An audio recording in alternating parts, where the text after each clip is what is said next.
Does the JSU Gamecocks have enough to make it back to Frisco, Texas? And it's that time of year. The coaching carousel in college football will tell you all about that and more coming up inside the locker room.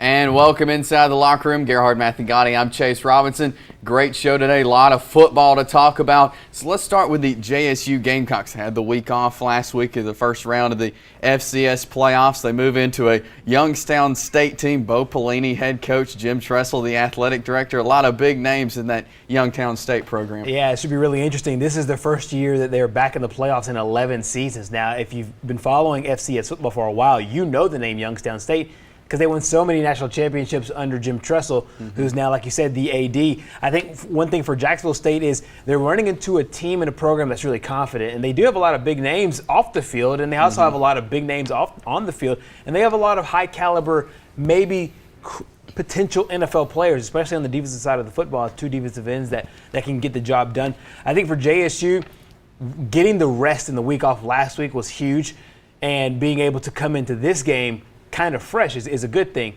JSU or Youngstown State beat Sanford last week, a team that likes to throw the football around a little bit. I think if JSU could establish a run, that'd be a lot better for them moving forward, and then that'll open up the passing game later on in the game.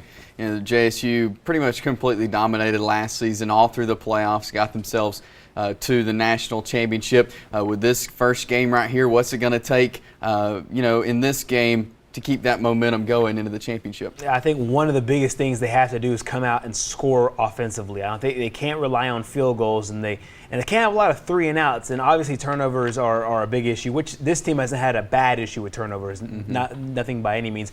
They've had some cracks in their special teams, but I think if the offense, and if the offense can and will take advantage of whatever the defense gives them, field position wise, and then put points on the board early. And I think you make Youngstown State play from behind, we'll get a lot more of what we saw at JSU in the playoffs last year.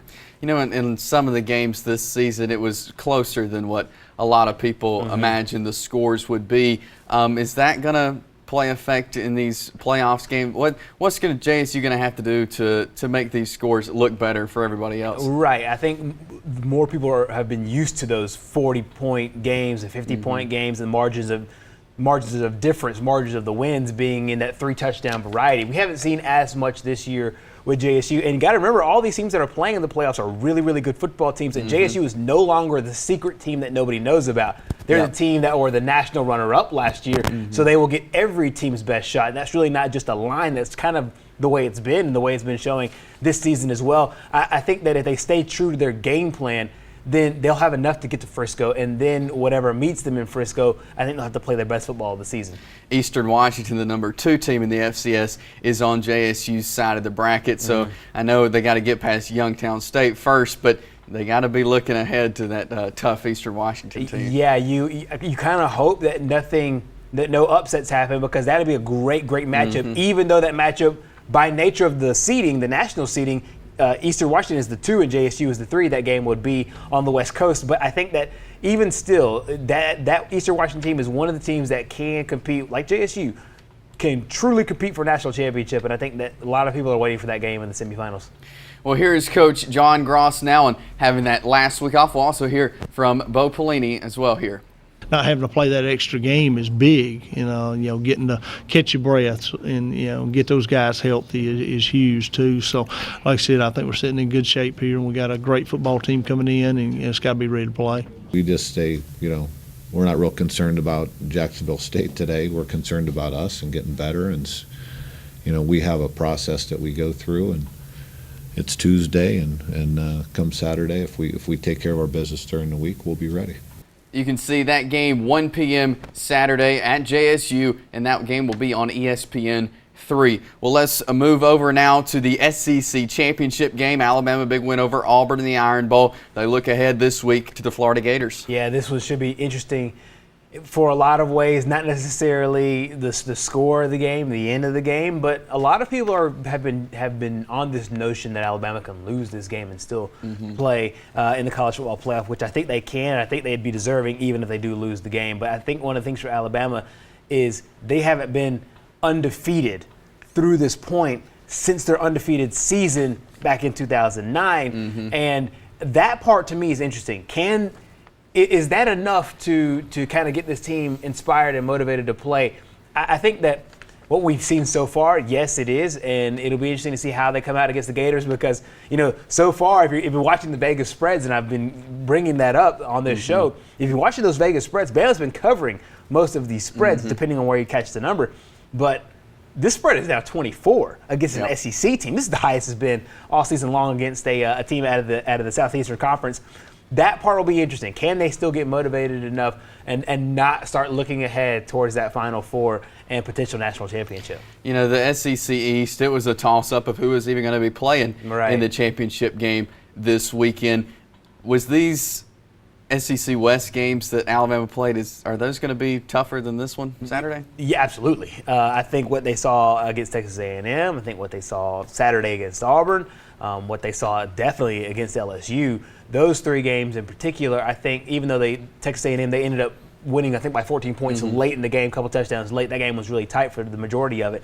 But there's no doubt that the West this year and really in the last couple of years has been far superior than the East. And I think that you had a team like Georgia who looked good early. You had a team like South Carolina who was patchwork. You had a team like Tennessee who got lucky early and then started to lose some of those games where they were down a lot of points. You start to see some of those games out of some of those teams out of the East, and there's just not the competition level is not as strong as the West, and nobody is as strong in the country as Alabama. So it kind of just exaggerates the differences between the two divisions.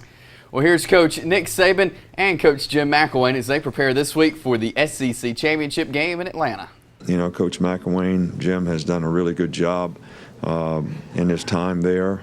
They've gotten better and better each year, and certainly won games this year that they needed to win so that they'd have this opportunity. And they have a great defensive team, one of the best defensive teams in the country.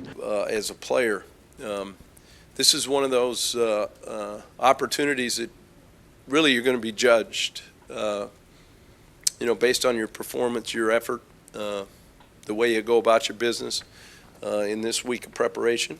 And, people are going to look at, how they do against, high level of competition. And you can catch the SEC Championship game between Alabama and Florida. That's 3 p.m. on Saturday on CBS. We're going to grab a timeout. When we come back, we'll talk about the college football playoff top four. Stay with us inside the locker room.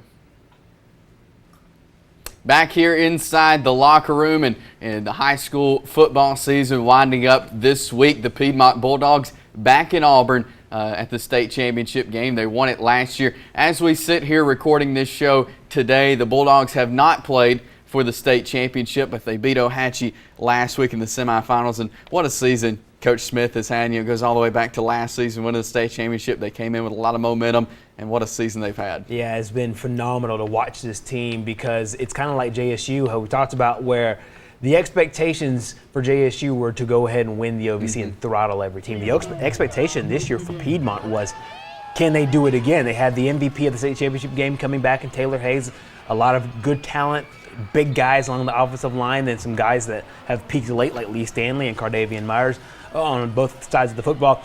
I think with this year's team, with Piedmont, what we've seen is a focused unit, and they haven't always started out games well. I mean, they got down to Weaver, ended up beating that team by a pretty large margin.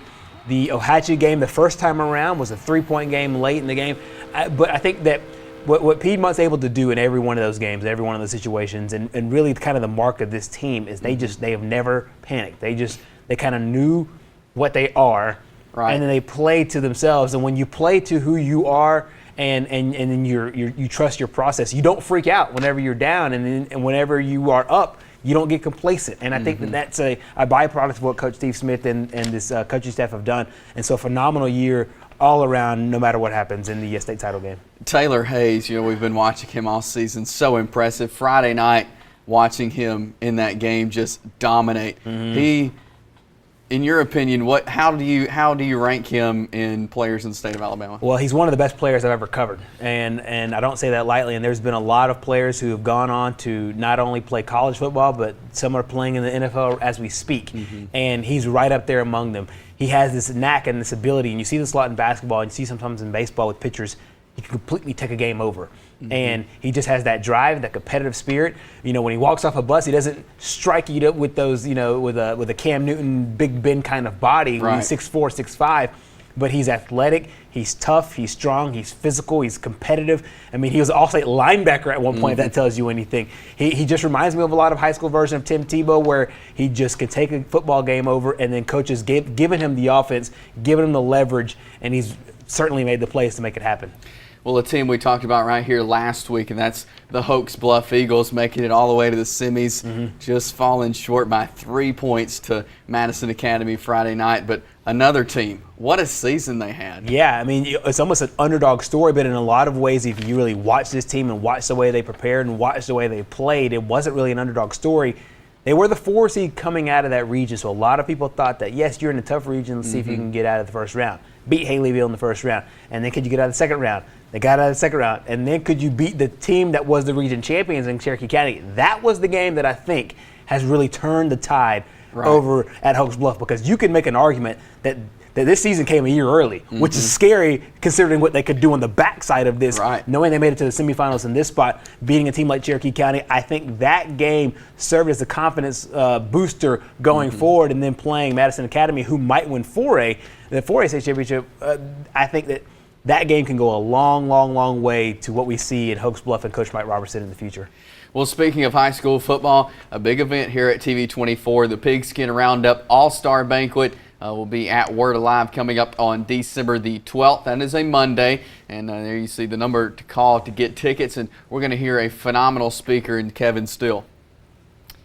Also, another event that we do every year here on TV24, that is the Holiday Showcase, all kinds of great high school basketball, 8 games in one day up at JSU.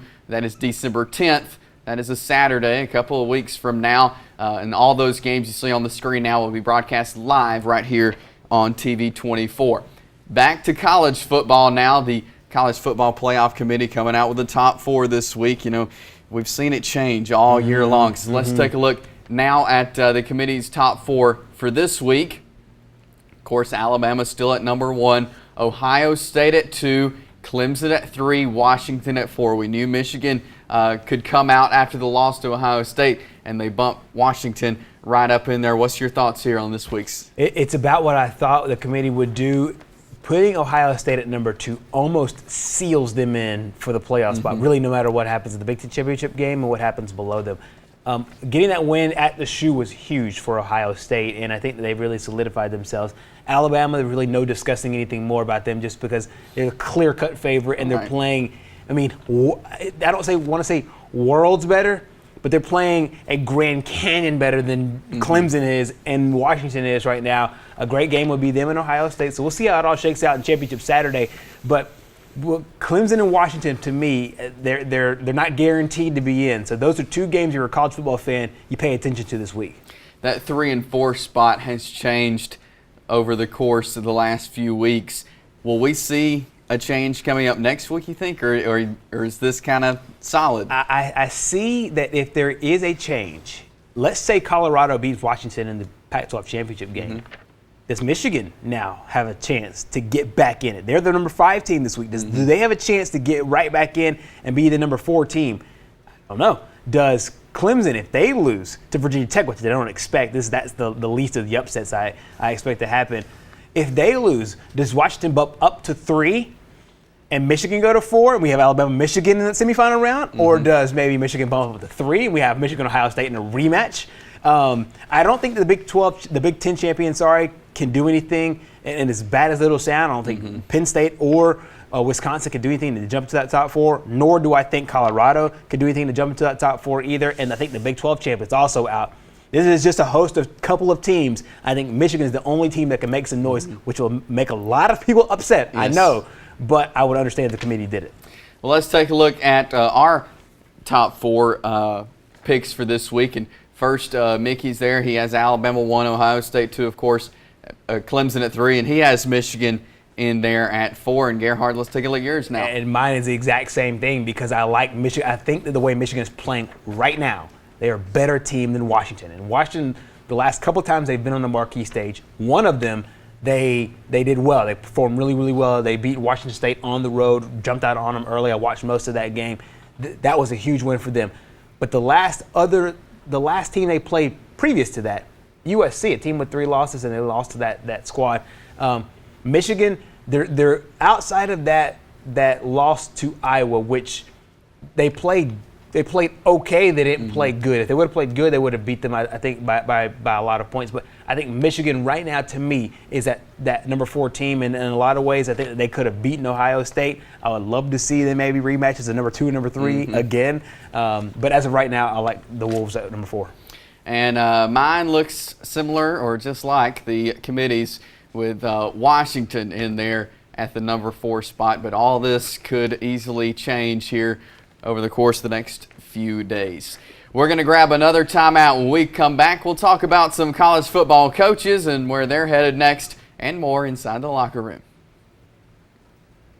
Back here in the locker room, and you know this time of the year in college football, it's always coaching changes, the coaching carousel. So we're going to talk about that now. Let's start with Texas. Saturday, we knew it was going to happen. They let go of Charlie Strong, and a couple hours later, Tom Herman was in Texas. Yes, it's so funny the way these things typically go, but it was really funny in this instance where he's coaching at Houston. He says, I'm all about Houston one day, and then the very next day he's got the horns up.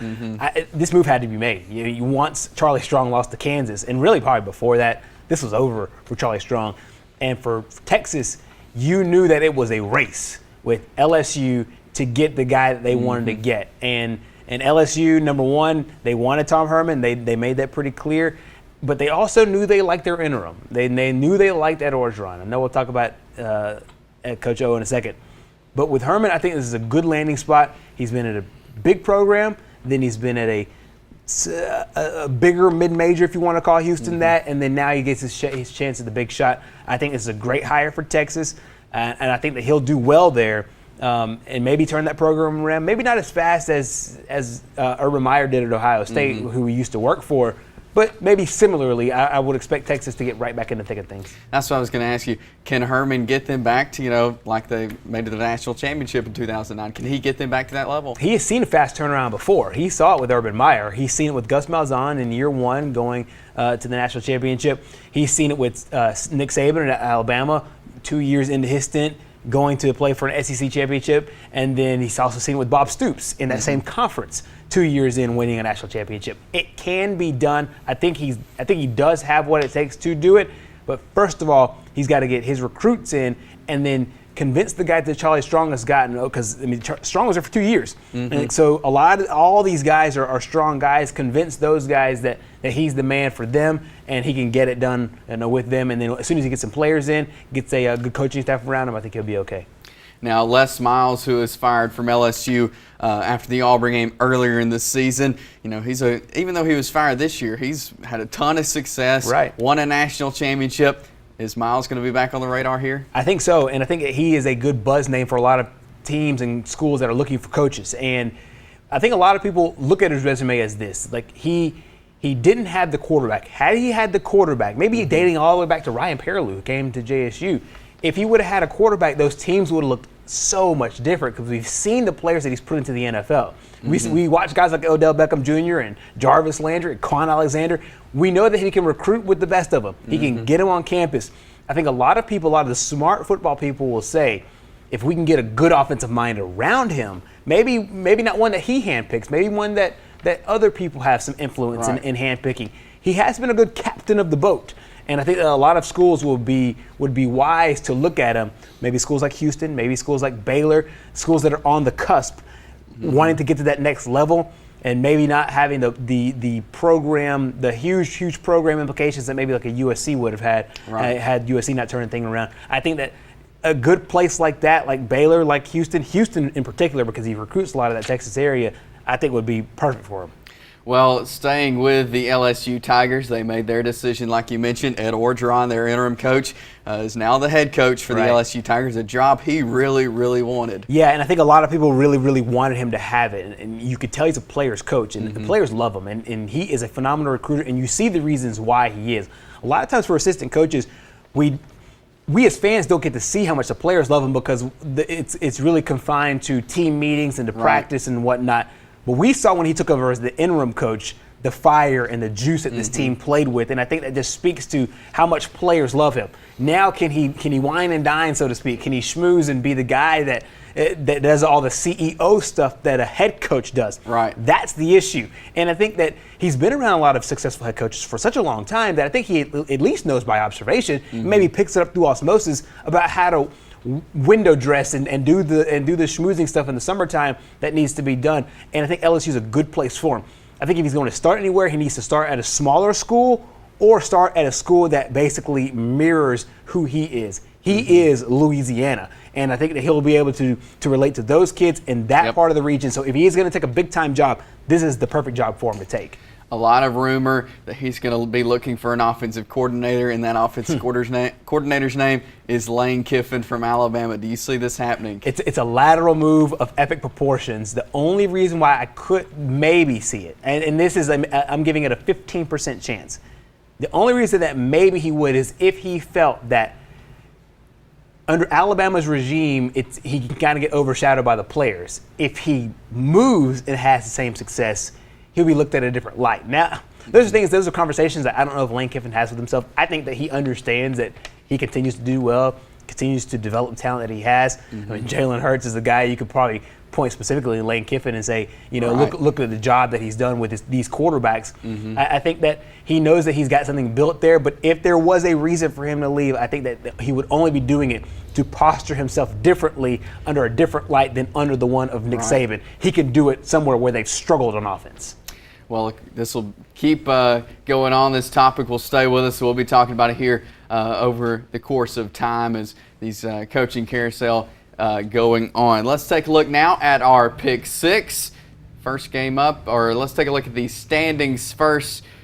Gerhard and Mickey still knotted up at 55 and 22 there. Yeah, I picked up one game on Mickey there. I needed that, and honestly, I would have gone undefeated had I not flipped my heart with Vandy in Tennessee and had that one lost. But you know what? I'm going for the 6-0 this time and trying to get sole possession in first place. Well, let's take a look at our picks for this week, and let's start with the SEC Championship. It's the 25th SEC Championship between Alabama and Florida, and Mickey is, of course, going with the Tide. 24-point favorite. This is the largest spread in since like 2 decades of this football game. I'm not going against Vegas, and I'm not going against Nick Saban, and I'm not going against Alabama. Short of their bus malfunctioning on I-20, going down to Atlanta, Bama gets the win.